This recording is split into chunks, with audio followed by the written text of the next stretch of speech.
Christians are not as zealous and consecrated for religion, for their belief and their faith, like Muslims, and we are seriously indifferent, that we don't care about other people. I'm saved, I'm happy in Jesus, I go to church and sing Christianese and do all these things, but I don't want to suffer. I don't want to go to India. I don't want to go to Africa.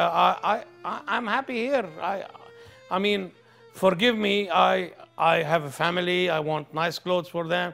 I want them to play soccer, do this, the ballerina, and I want to spend all my life for my children.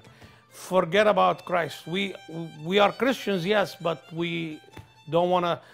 He called us to suffer with Him, not only to believe on Him, but to suffer with Him. But we don't want to suffer with Him. We just want to live like that. And Muslims are not like that. They are loyal to their religion, even though many of them don't understand their religion, but they are loyal to their religion.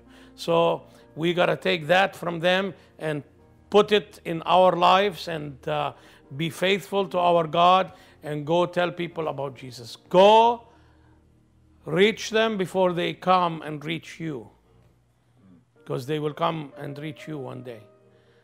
So here you are. Yeah, that's sad, isn't it?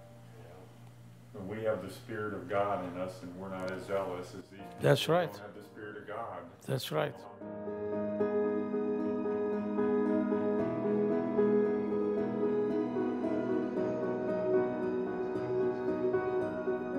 I'll be honest with you.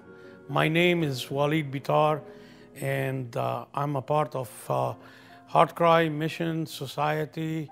Honestly, there is no good Reformed church in the Middle East, and our cry is that God will send laborers to His vineyard, that many of you who hear me crying out to God, that you may be convicted, and that the Lord will help you to establish yourselves in the Lord and come help us in the Middle East so that we can preach the gospel to Muslims.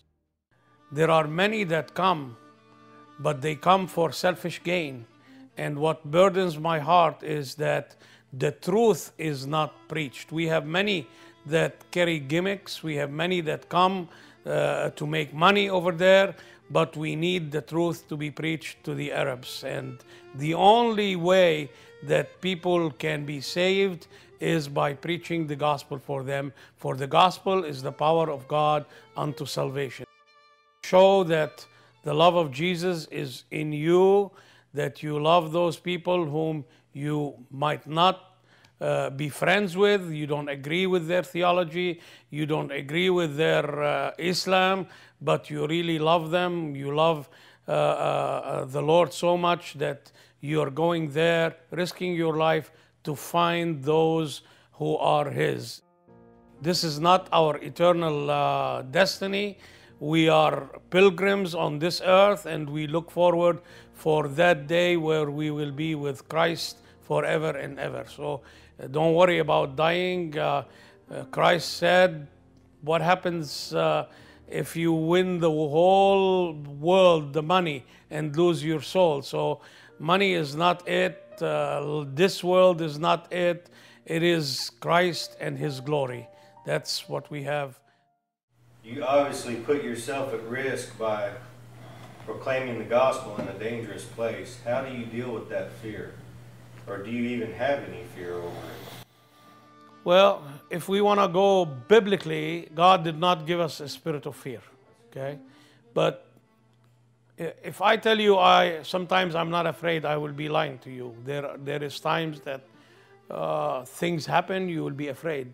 During the war in 2006, bombs were coming down at us. And you can see buildings coming down. Rockets come down at the building in front of your eyes, and you see the building coming down. And you can't sleep sometimes. At night, they won't make you sleep. The planes will come down, roaring at night. You won't be able to sleep. But God gives you inner peace. and something in you that tells you you are safe in good hands with Jesus. So obviously you are not happy, the flesh is not at ease, but there is something in you that is giving you comfort and peace that God is taking care of you. Even if you die, that's okay. You will be with God in glory. So fear is there, but it shouldn't consume us. It shouldn't take our life. We should always look to Jesus for help. That's it. Most people don't like to suffer, and most people like to go to Hawaii or to England or to places where there is no persecution, no suffering. And but if you love the Lord so much, you can go anywhere that God is calling you to go, in spite of the circumstances or what is happening over there. God can make your life with a lot of joy if you are in His will. That's what you have to understand. Being in England or in Hawaii or whatever, if you're not in His will, you're not going to be happy. So go to Pakistan, go to Lebanon, go wherever God is calling you, but make sure that this is God's will for you. Wherever you are, that will be the joy of the Lord. You know, if you read church history, you will see that Christians who had a burden for a country or a nation, they will leave their families and they will say goodbye to them, and then they will go as if they're not coming back, and they will join those people and live with them and even get their diseases and pray with them and help them to know the Lord Jesus Christ. And those people are not here anymore. We don't have these consecrated people for the Lord that are willing to go and give their lives to the cause of Jesus. We have people that are wishy-washy. They come because probably they couldn't find a job here, so they volunteer as a missionary and come to the Middle East. And those people we don't need over there. We need people that knows their Bible, apply the gospel to their life, bless the Lord, men of prayer, men of worship, men whose word is yes, yes, and no, no. And those are the people that we need, that those people in the Middle East will look at them and say, yes, those people are different, they know the Lord, and I want what you have. Many people tell me, I want what you have. And I don't have money, I don't have anything, but I have Jesus. And that's what you need, Jesus. If you have Jesus, come help us. If you don't have Jesus, we don't want you there.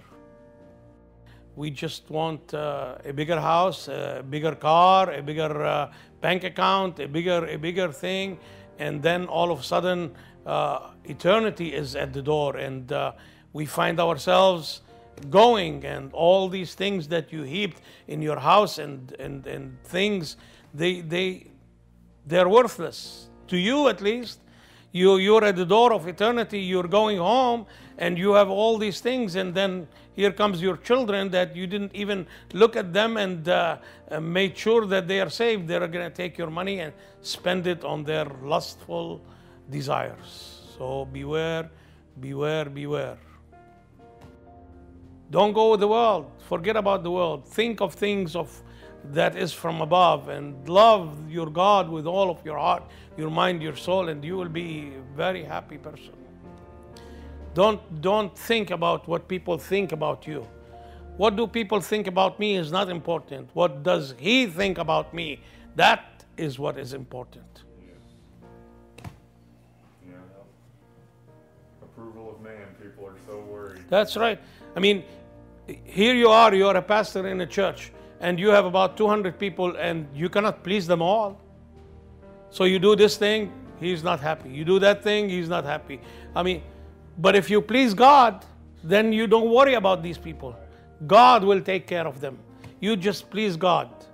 All these things that we do to please man, we will have a man-centered church. And it doesn't please God anyway.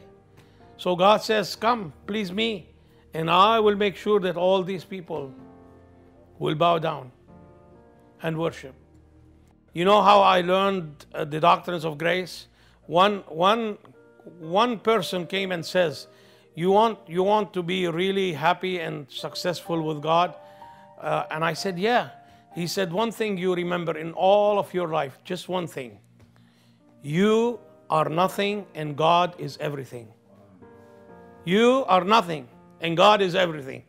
And then if you remember that, you will humble yourself, you will walk with God, you will love Him, because He is everything. You know, He is everything. You cannot do anything without Him. And here I am, nothing, and God can take nothing and use Him for His glory.